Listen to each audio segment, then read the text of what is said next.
Imaginary friend or ghost? When my little sister, Lily, first mentioned Tommy, I thought it was a harmless phase.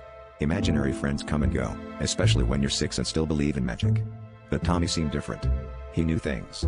On the first night Lily told us about him, she casually mentioned something that made my blood run cold, details about our family history that we had never spoken of since that fateful night. How could she know about the whispers in the attic or the family heirloom hidden beneath the floorboards of our old farmhouse? It was like Tommy had been there all those years ago, witnessing the unspeakable.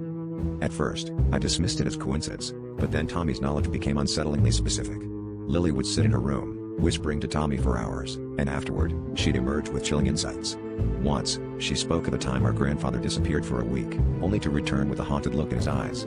It was a story my parents had sealed away, buried under layers of denial and old photographs. Yet Lily recounted it with eerie precision, her eyes wide with innocence, as if she were merely relaying a bedtime story. Act 2 began with us trying to confront the mystery. I started to pay closer attention, lurking outside Lily's door during her conversations with Tommy. The tone of her voice shifted from playful to serious, almost as if she were taking instructions. My parents refused to acknowledge anything was amiss, chalking it up to a child's overactive imagination.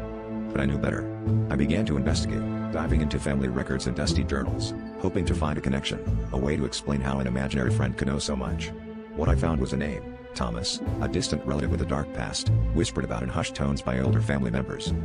The climax hit like a thunderstorm. One evening, Lily approached me with tears in her eyes, clutching an old photograph she claimed Tommy had given her. It was a faded picture of Thomas, our spectral relative, and the resemblance to the boy Lily described was uncanny. As I held the photograph, the room grew cold, and the lights flickered ominously. Lily whispered, "Tommy says he's coming back." That night, I heard footsteps in the hallway, echoing with a familiarity that sent shivers down my spine. Tommy was no figment of a child's imagination. He was real, and he was home.